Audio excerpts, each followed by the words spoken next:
I'm Dr Anthony Maloof of Eyes and Faces and Corneal and Oculoplastic Surgery in Sydney, and welcome to this video on keratoconus marketing. So this video came about because I saw something and I thought it's very relevant. Firstly, I'm wearing my pussy hat, not because I'm being a pussy, but I am taking a different tack, and cats are pretty damn smart. You can't bullshit them easily.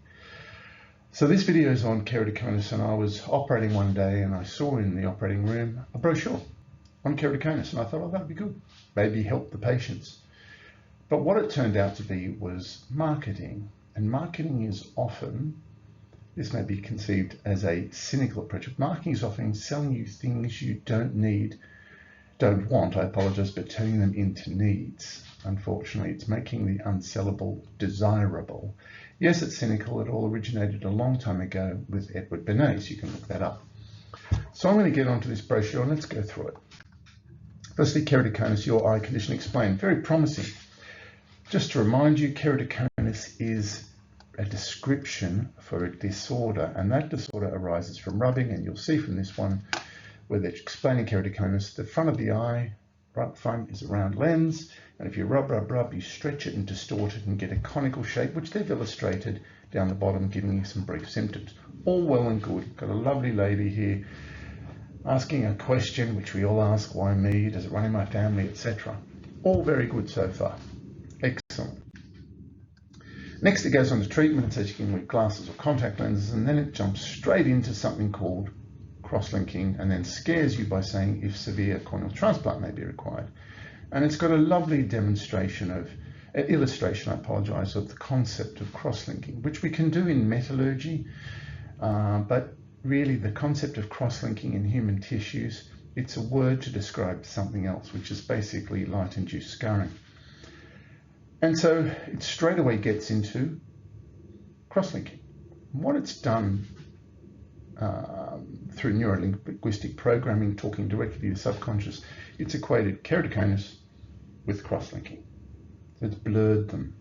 Keratoconus, as I said, is the label we use to describe the change in the cornea from rub. Cross-linking is not keratoconus. Cross-linking is touted as a treatment option for keratoconus, and I use that word treatment very, very, very loosely.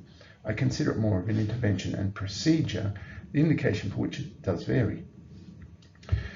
It then goes on to say it slows or halts progression.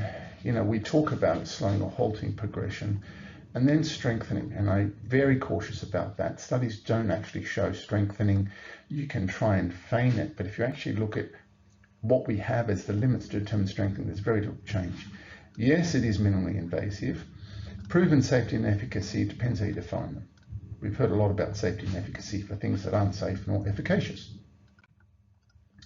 And then it goes on to tell you what to expect, and a guy is going, yep, fantastic, I'm really happy, 98.3% stable. What exactly does that mean? It means you may not have progressed. Well, in my practice, if you don't rub your eyes, you don't progress. It's simple as that, and you haven't paid for any treatment, and you haven't undergone an intervention. So I'm very cautious about this. This appears to me to be more of a marketing brochure for a procedure which earns doctors money, and so doctors can go, yeah, do this. But is it treating your keratoconus? I tell all my patients that if they want to stop their keratoconus from getting worse, the first step is to take responsibility for how you got here, which is rubbing, and then the next step is to stop rubbing. And when patients don't want to rub, I give them the option of amputating their hands, which is a definitive cure. No one yet has accepted my offer. I've yet to carry it out, and generally they stop rubbing and they don't get worse. I hope that all makes sense. I'm Dr Anthony Maloof of Eyes and Faces and Corneal Oculoplastic Surgery in Sydney.